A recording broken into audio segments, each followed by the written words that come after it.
بعد فوز نادي الزمالك على الاتحاد السكندري عايز اقول كلمه لعزيزي الاهلاوي اللي حاطط في بطنه بطيخه صيفي. عايز اقول له كلمه: خليك زي ما انت، حط في بطنك البطيخه زي ما انت عايز، بس ان شاء الله على نهايه الدوري هتكون بطيخه قرعه، والبالونه اللي انت كنت بتتريق عليها وهي عندي ان شاء الله لما راحت لك هتفرقع في وشك وعن قريب ان شاء الله.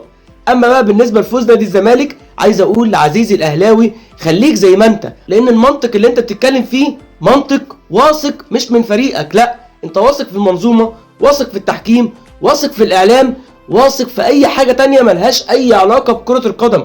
لكن انا كزملكاوي واثق في فريقي، واثق في جمهوري، واثق في حبي وانتمائي نادي الزمالك، واثق في المنطق اللي مش بيتحقق معايا. انا بره المنطق، نادي الزمالك طول عمره خارج المنطق، وهو ده اللي مخليني بحب فريقي وبشجعه لغايه دلوقتي. مين كان يصدق قبل الدوري ما يبدا ان محمد الشناوي جمهور الاهلي بيعمل فيه اللي بيحصل فيه دلوقتي؟ ومين يصدق ان امبارح المهدي سليمان كل جمهور الزمالك بيطلعوه نجم الماتش وبياخد مان اوف ذا ماتش؟ المهدي سليمان حارس مرمى كبير. ياما اتكلمت على الصفقات اللي جابها جون ادوارد، وياما ناس كانت بتعيب فيها وبتغلط ان هو جايب لعيبه. صفقات جون ادوارد اللي جابها نادي الزمالك بانت دلوقتي، وبان قد ايه ان نادي الزمالك كان في احتياج ليها، وبان قد ايه ان الراجل ده كان معاه حق. بس المنظومه في نادي الزمالك ما تساعدش اي حد انه يشتغل ويطلع شغل صح. جون ادوارد بان شغله الايام دي، وان شاء الله الايام اللي جايه هيبان شغله اكتر واكتر مع الكابتن الكبير والمدرب العظيم اللي ماسك نادي الزمالك دلوقتي، كابتن معتمد جمال. وجمهور نادي الزمالك، جمهور نادي الزمالك اللي مهما اتكلمت مش هقدر اوفي فيه.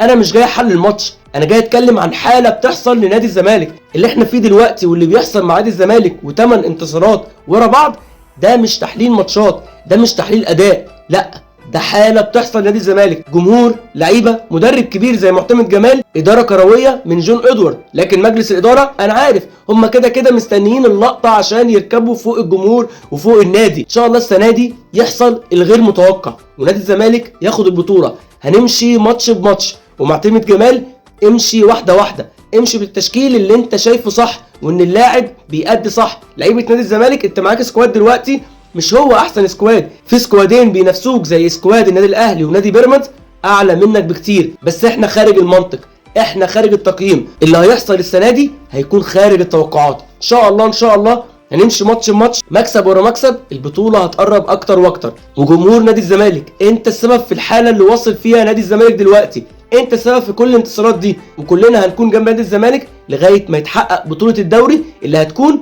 اغلى بطوله دوري شافها اي زملكاوي.